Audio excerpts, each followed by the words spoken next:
Barcelona এবং লা লিগায় বিভিন্ন ক্লাবে খেলা ডিফেন্ডারকে আনতে চলেছে ইস্টবেঙ্গল। মোহনবাগানে কিয়ানের বদলি তাহলে কে? তাহলে কি কোনো হাই প্রোফাইল আসছে? তো hello guys, welcome to channel Bong এফসির নতুন ভিডিওতে আপনাদের সবাইকে আরও একবার স্বাগত। আজকে আমি নিয়ে এসেছি ইন্ডিয়ান ফুটবল আরও একটি পর্ব। তো চলুন একদম দেরি না করে ভিডিওটা শুরু করা যাক। ফুটবলের বিভিন্ন আপডেট তো থাকবে, কিন্তু সবার আগে আমি আপনাদের একটা কথা বলতে চাই, সেটা আজকে কিন্তু আজকে এবং কালকে আছড়ে পড়তে চলেছে ঘূর্ণিঝড় রেমাল কিন্তু পশ্চিমবঙ্গের বুকে। তো বিভিন্ন জেলায়, বিশেষ করে দক্ষিণবঙ্গের যে সমুদ্র উপকূলবর্তী জেলা, সেখানে কিন্তু অরেঞ্জ অ্যালার্ট জারি করা হয়েছে এবং কলকাতাতেও কিন্তু বেশ ভালোই বেগে কিন্তু ধেয়ে আসছে এই ঘূর্ণিঝড় রেমাল। তো এই সাইক্লোনের মানে থেকে বাঁচতে কিন্তু আমি সাজেস্ট করবো আজকে রবিবার দিন আপনারা পরিবারের সাথে সময় কাটান, ঘরেই থাকুন, খুব দরকার না পড়লে বাইরে কিন্তু বেরোবেন না। আপনাদের বাড়িতে কিন্তু প্রত্যেকেই চায় আপনি সুস্থ থাকুন, তাই আমিও বলবো স্টে সেফ এবং ঘরে থাকুন, খুব দরকার ছাড়া কিন্তু বাইরে বেরোবেন না। তো এই দিয়ে আজকে কিন্তু ভিডিওটা আমি শুরু করছি। ভারতের দলবদলের বাজার বেশ সরগরম। কিছু কিছু ক্লাব তাদের প্লেয়ারদেরকে ছেড়ে দিচ্ছে এবং কিছু কিছু ক্লাব কন্ট্রাক্ট এক্সটেনশন করাচ্ছে। সেরকমই মুম্বাই কিন্তু তাদের 7 জন কিন্তু ফুটবলারকে ছেড়ে দিল, বেশিরভাগই ইন্ডিয়ান ফুটবলার এবং একজন বিদেশি রয়েছেন। আপনারা তাদের সোশ্যাল মিডিয়া হ্যান্ডেলে গেলেই দেখতে পাবেন।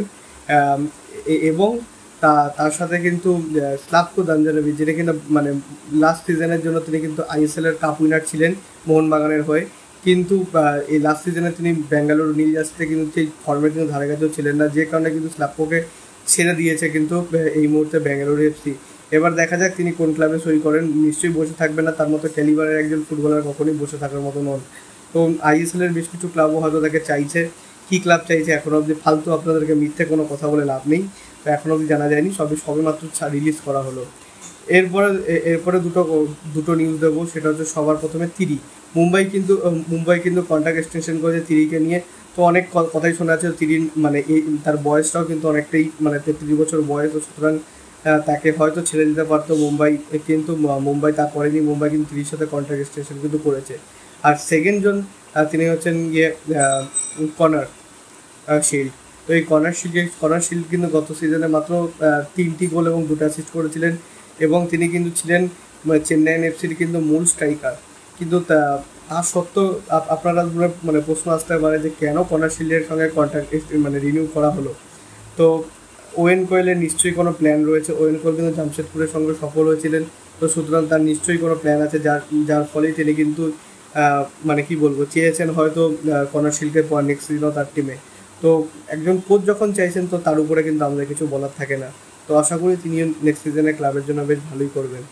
এরপর চলে আসবো কিন্তু মোহনবাগানের আপডেটে। তো মোহনবাগান কিন্তু কিয়ান নাসিরি এবং নামতা দুজনকে কিন্তু ছেড়ে দিয়েছে। কিয়ান কিন্তু চেন্নাইন এফসিতে অলমোস্ট কনফার্মও হয়ে গিয়েছেন। তো তার বদলি হিসাবে মোহনবাগানে কে আসতে পারে? একটা কিন্তু মানে খুবই বিকল্প হিসেবে নাম শোনা যাচ্ছে, সেটা হলো ছাংতেকে নিয়ে। তো ছাংতের পিছনে কিন্তু মানে মোহনবাগান এই বছর ভীষণভাবে ইন্টারেস্টেড। সেটা আমরা অনেক দিন আগে থেকেই জানি, যখন আইএসএল শেষ হয়নি তখন থেকেই আমরা এটা জানি যে ছাংতের প্রতি কিন্তু মানে ইন্টারেস্ট শো করছে মোহনবাগান। এবং দেখুন, কিয়ান নাসিরি তো একজন মানে বেঞ্চ প্লেয়ার ছিলেন, তিনি সাবস্টিটিউট হিসাবে তাকে আনা হতো, কিন্তু ছাংতে কিন্তু একজন ফার্স্ট 11-এর প্লেয়ার। এবার ছাংতেকে আনতে গেলে কিন্তু দেখুন, টাকা পয়সার তো ব্যাপার তো অবশ্যই থাকবে, কারণ একটা বেশ মোটা পরিমাণ টাকা কিন্তু মুম্বাইকে দিতে হবে। কিন্তু তার সাথেও যে একটা বড় ব্যাপার থাকবে, সেটা হলো গিয়ে তার গেম টাইম নিয়ে। কারণ ছাংতে কিন্তু শুধুমাত্র ক্লাবের হয়ে নয়, তিনি কিন্তু ইন্ডিয়ান ন্যাশনাল টিমের একজন গুরুত্বপূর্ণ সদস্য। তো তার মতো এবং লাস্ট সিজনে আমি তো বলবো তিনি মানে বেস্ট প্লেয়ার, ইন্ডিয়ান হিসেবে কিন্তু বেস্ট প্লেয়ার গত সিজনের জন্য। তো যাই হোক, তো তাকে কিন্তু চাইছে মোহনবাগান, এবং যত দ্রুত সম্ভব কিন্তু ডিলটা কমপ্লিট করতে হবে, কারণ মুম্বাই কিন্তু কন্ট্রাক্ট এক্সটেনশন করে চলছে একজন প্লেয়ারের সাথে, এবং হয়তো আরও 2-3 বছরের জন্য কিন্তু কন্ট্রাক্ট দিয়ে দিতে পারে তারা কিন্তু ছাং থেকে। তো সুতরাং মোহনবাগানকে কিন্তু যা করতে হবে একটু তাড়াতাড়ি করতে হবে। আর আরেকটা কথা আমি আপনাদেরকে জানাতে চাই, সেটা হলো দেখুন, মোহনবাগানকে নিয়ে কেন কোনো ট্রান্সফারের নিউজ আমি অত ভালোভাবে দিচ্ছি না, সেটা হলো এখনও মোহনবাগানে কিন্তু কোচ চূড়ান্ত হয়নি। মোহনবাগানে কি হাবাস থাকবেন নাকি হাবাস মানে চলে যাবেন, অন্য কোনো কোচ আসবেন, সেটা কিন্তু এখনও ম্যানেজমেন্টের পক্ষ থেকে কোনো রকম কনক্রিট ডিসিশন আসেনি। তো একবার যদি কোচ চূড়ান্ত হয়ে যায়, তখন কোচই কিন্তু নিজের পছন্দের ফুটবলারকে চুজ করবেন এবং সেটা যথেষ্ট দ্রুততার সাথেই হবে, এই বিশ্বাসটা আপনারা রাখতে পারেন। আজকের লাস্ট আপডেট সেটা হলো ইস্টবেঙ্গলকে নিয়ে। তো ইস্টবেঙ্গলের কিন্তু প্যান্টিচের মানে বিদায় এক প্রকার নিশ্চিত। তার জায়গায় কিন্তু আনতে চলেছে হয়তো অ্যান্ড্রু ফন্টাসকে। তো তো অ্যান্ড্রু ফন্ডস 34 বছর বয়সে কিন্তু স্প্যানিশ ডিফেন্ডার, বর্তমানে তিনি কানসাস সিটি এফসিতে খেলছেন, যারা কিন্তু MLS এর ক্লাব, এবং তার সঙ্গে কিন্তু কানসাসের মানে প্রায় ডিসেম্বর অবধি কিন্তু তার সঙ্গে কন্ট্রাক্ট আছে। তো তাকে পেতে গেলে কিন্তু মানে যেহেতু ফ্রি এজেন্ট তিনি হতে পারবেন না, তো তাকে পেতে গেলে তো অবশ্যই ট্রান্সফার ফি দিতে হবে। এবং এই অ্যান্ড্রু ফন্ডাস কিন্তু খেলেছেন, তিনি বার্সেলোনা আন্ডার-19 একাডেমি থেকে কিন্তু উঠে এসেছেন এবং বার্সেলোনার মেন টিমেও তিনি কিন্তু খেলেছেন, এবং তার সাথে সাথে তিনি কিন্তু আরও খেলেছেন মানে মালোরকা, কাদিজ এরকম কিন্তু ক্লাবে তিনি খেলেছেন, অর্থাৎ তার কাছে কিন্তু লা লিগার কিন্তু একটা হিউজ এক্সপিরিয়েন্স রয়েছে। তো এরকম একটা এক্সপিরিয়েন্স তারা খেলোয়াড় যদি মানে ইস্ট বেঙ্গলে আসেন তাদের কিন্তু খুবই দরকার। তাদের কিন্তু এএফসির কিন্তু তারা কোয়ালিফায়ার খেলবে, তার সাথে কিন্তু আইএসএলও তারা নেক্সট সিজনের জন্য ভালো করতে চাইবে। তো সুতরাং এমন একজন খেলোয়াড় কিন্তু ইস্ট বেঙ্গল মানে আনতে চাইবে। তো এখন অবধি কিন্তু পুরোপুরি কিছু ডিসিশন কিন্তু মানে শিওর হয়নি।